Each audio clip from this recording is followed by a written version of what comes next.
Hi everyone, welcome to Carmen's Australian Storytime.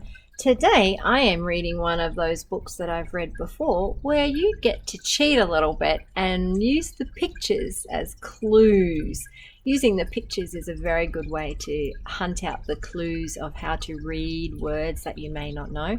It's a read along with me book and it's called The Story of Dally Duck. Now, this doesn't have a blurb. Just tells you all the titles of other books you can buy, and it doesn't even tell us who the author is. I wonder if it tells us inside. It just says it's the story of Dally Duck.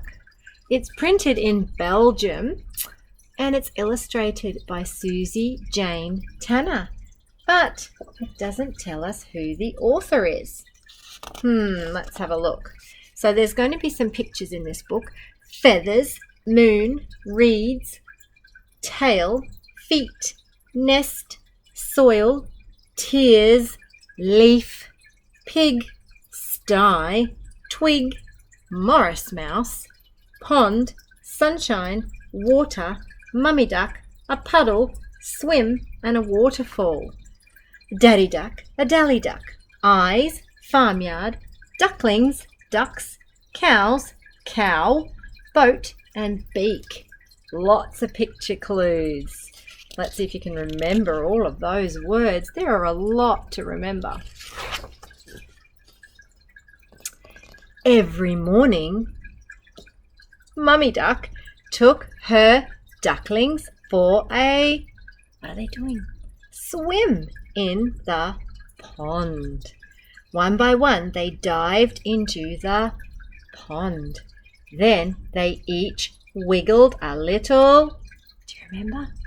Tail before playing happily in the water.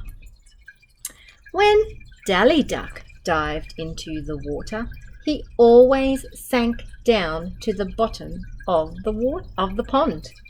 Poor Dally Duck.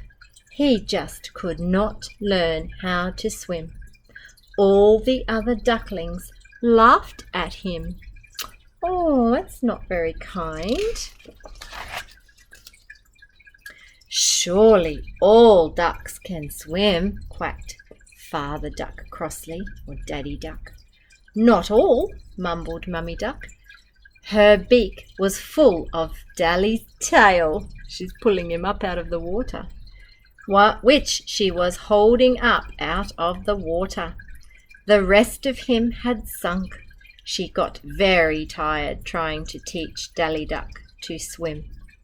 Soon Dally Duck hid amongst the, can you remember? Reeds. When the other ducklings went swimming, he was very lonely. Poor Dally Duck. Look at him being pulled up by his tail. Very cute. One day, Morris Mouse was walking happily along when he found Dally Duck with tears in his eyes. What is the matter? Asked Morris Mouse. Then poor Dally Duck told how the other ducklings had all made fun of him for not swimming. Morris Mouse felt sorry for Dally Duck. Come and be my friend, he said. Together, Morris Mouse and Dally Duck set off to explore the, can you remember? Sty. The sty is where they keep the pigs. They called on Percy Pig at his home in his sty. Dally Duck's going on a bit of an adventure. Please, Morris Mouse asked politely, do you know why Dally Duck is not able to swim? I heard about a pig who could fly, grunted Percy, but never a duck who could not swim. Ask Buttercup the cow. She might know the answer. Morris Mouse and Dally Duck went to the meadow where Buttercup and all the other cows lived. Do you think they're going to have the answer? Have you ever seen a pig fly? I've heard that expression too, but I've never seen one. Poor Dally Duck, mooed Buttercup when they asked her how Dally Duck could learn to swim. There was once a cow who jumped over the moon, but I have never heard of a duck who could not swim. Why not practice in a nice big pond? Morris Mouse found a big, deep pond, and Dally Duck waded straight in. At first, Dally Duck looked as if he was really swimming. I think his feet can touch the bottom. But he still had his feet, or what did they call? Are they feet? Yes, they are feet. On the bottom. Dally Duck sank when he tried to lift them up. Just then, Morris Mouse saw an old basket floating by, coming towards them. We'll build a raft, he cried. Then we can both float on the pond.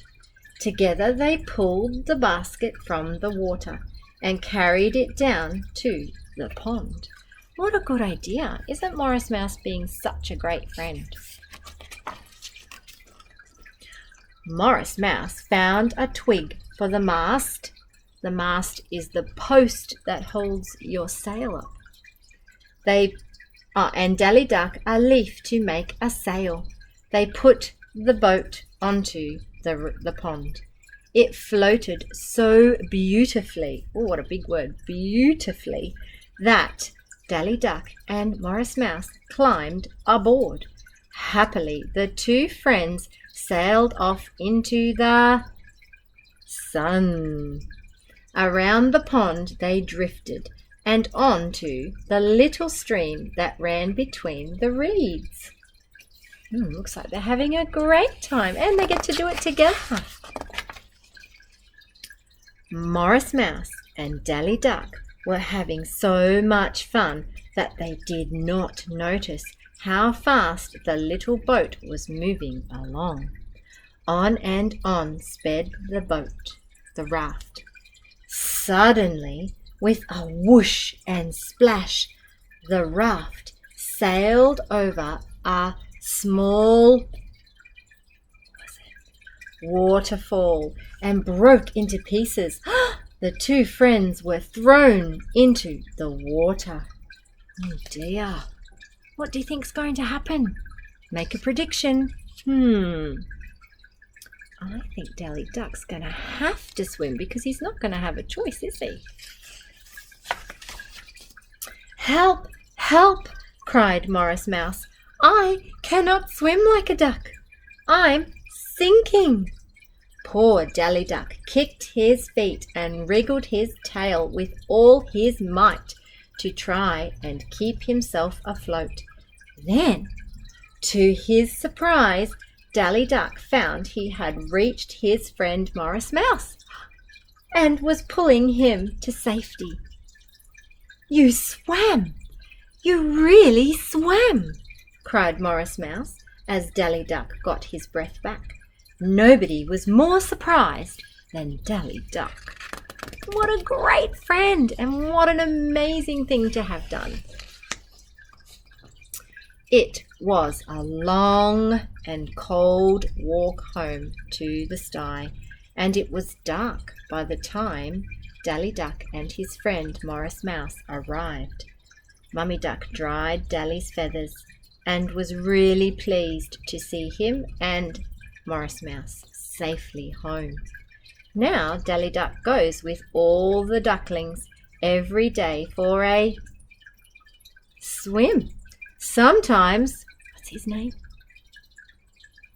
Morris Mouse goes too, riding on his friend's back. What a great story. Look at that. They're best of friends now. How did you go reading that book along with me? Were you able to read a lot of those words? Well done if you were able to read the book with me. And if not, the pictures were great clues. And if you played it again and read it again and again, you would learn all of those words super fast. Thank you for joining me on Carmen's Australian Storytime, and I look forward to reading to you again very soon. Bye for now. Oh, don't forget to click and subscribe.